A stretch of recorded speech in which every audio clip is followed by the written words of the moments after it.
Shalom Bapak Ibu Saudara yang dikasihi Tuhan, kita berjumpa lagi dalam perenungan intim dengan Allah. Pada hari ini, hari Selasa tanggal 28 Juli 2026, kita akan mendengarkan dan merenungkan sebagian daripada firman Tuhan yang bertemakan pemeliharaan Allah yang misterius.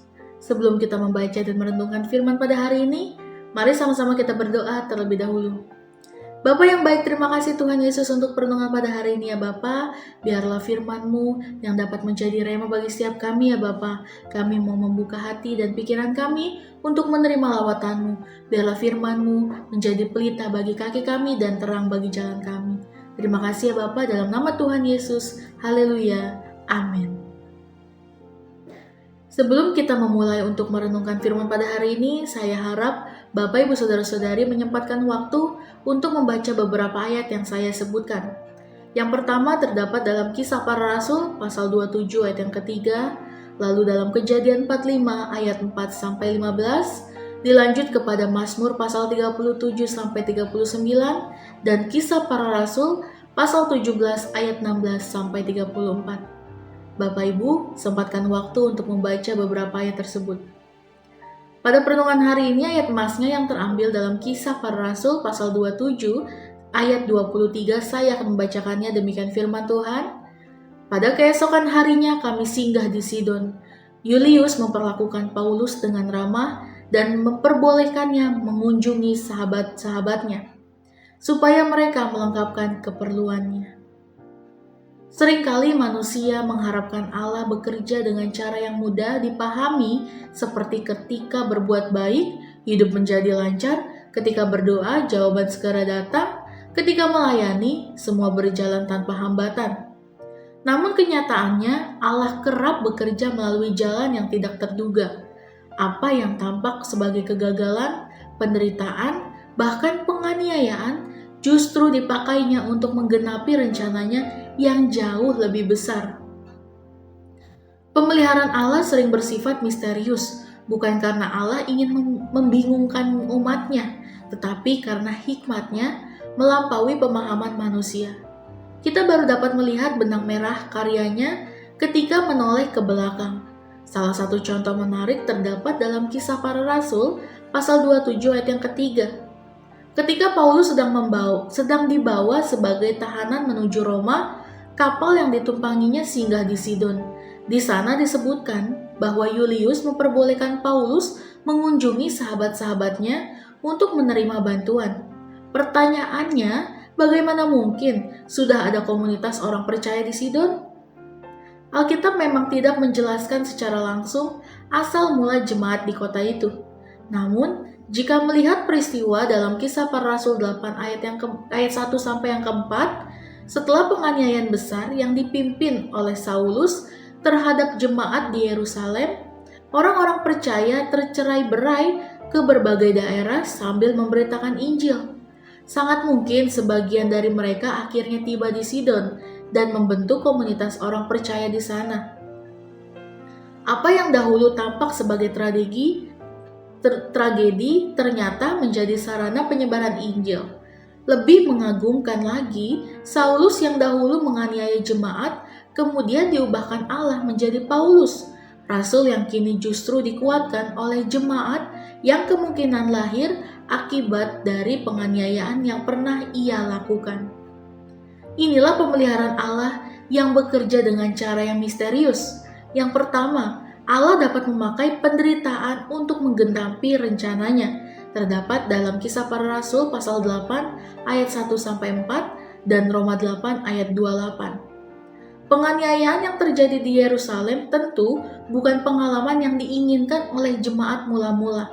Mereka kehilangan rumah, keamanan, bahkan sebagian kehilangan anggota keluarga.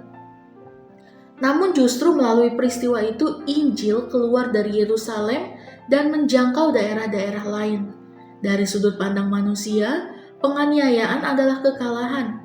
Dari sudut pandang Allah, penganiayaan menjadi jalan penyebaran kerajaan Allah. Seringkali kita baru menyadari bahwa Allah sedang memelihara ketika masa sulit telah berlalu. Di tengah proses, kita hanya melihat air mata.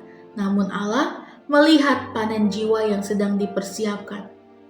Lalu yang kedua, Allah mampu mengubah pelaku menjadi alat kemuliaannya. Terdapat dalam Kisah Para Rasul 9 ayat 1-22 dan 1 Timotius 1 ayat 12-16. Saulus pernah menjadi ancaman terbesar bagi gereja. Ia menangkap orang percaya, menyetujui kematian Stefanus, dan berusaha memusnahkan jemaat. Tidak ada seorang pun yang membayangkan bahwa orang ini suatu hari akan menjadi pemberita Injil yang paling giat. Tetapi Allah melihat sesuatu yang tidak dilihat manusia. Di jalan menuju Damsyik, Tuhan Yesus menjumpai Saulus dan mengubah seluruh arah hidupnya. Orang yang dahulu mengejar orang Kristen, kini mengejar orang banyak orang agar mengenal Kristus. Lebih indah lagi ketika Paulus tiba di Sidon sebagai tahanan, terdapat dalam Kisah Para Rasul 27 ayat yang ketiga. Ia justru menerima kasih dari saudara-saudara seiman di sana. Mungkin saja sebagian dari komunitas itu lahir karena penyebaran jemaat yang dahulu dipicu oleh penganiayaan yang pernah ia lakukan. Allah sanggup menebus masa lalu yang kelam menjadi bagian dari rencananya yang mulia. Lalu yang ketiga, pemeliharaan Allah sering baru dipahami setelah waktu berlalu.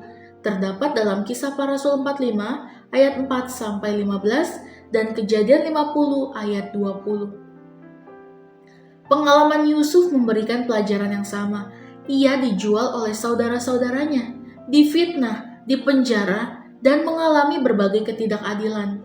Bertahun-tahun Yusuf mungkin tidak memahami alasan di balik semua penderitaan itu. Namun ketika waktunya tiba, Yusuf berkata kepada saudara-saudaranya, Allah tidak menyetujui kejahatan saudara-saudara Yusuf, tetapi Allah sanggup mengubah akibat dari kejahatan itu menjadi sarana keselamatan bagi banyak orang.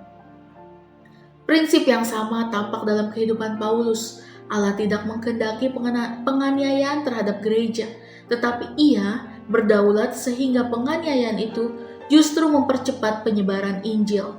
Bahkan pelaku penganiayaan itu sendiri diubahkan menjadi rasul bagi bangsa-bangsa. Refleksi kita pada hari ini, pemeliharaan Allah seringkali baru dapat kita pahami setelah perjalanan hidup kita mencapai titik tertentu. Amin. Mari sama-sama kita berdoa. Bapa yang baik, terima kasih Tuhan Yesus untuk perenungan pada hari ini ya Bapa. Bapa, ampuni setiap kesalahan dan pelanggaran kami ya Bapa.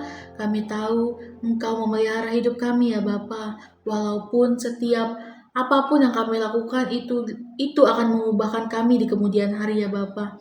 Bapa, kami yakin dan percaya Engkau tidak akan pernah meninggalkan kami. Suatu hari nanti ya Bapa, Engkau akan menunjukkan bahwa rencana-Mu yang indah bagi setiap kami. Terima kasih ya Bapa untuk perlindungan-Mu, untuk pemeliharaan-Mu bagi setiap kami. Biarlah setiap apapun yang kami lakukan, setiap apapun yang kami hadapi saat ini ya Bapa, itu adalah proses yang daripada-Mu ya Bapa. Terima kasih Tuhan, biarlah firman ini menjadi rema bagi setiap kami, biarlah firman ini yang menjadi kehendak-Mu yang jadi bagi setiap kami ya Bapa. Terima kasih ya Bapa untuk firman pada hari ini, dalam nama Tuhan Yesus, haleluya, amin. Salam sejahtera bagi kita semua. Shalom.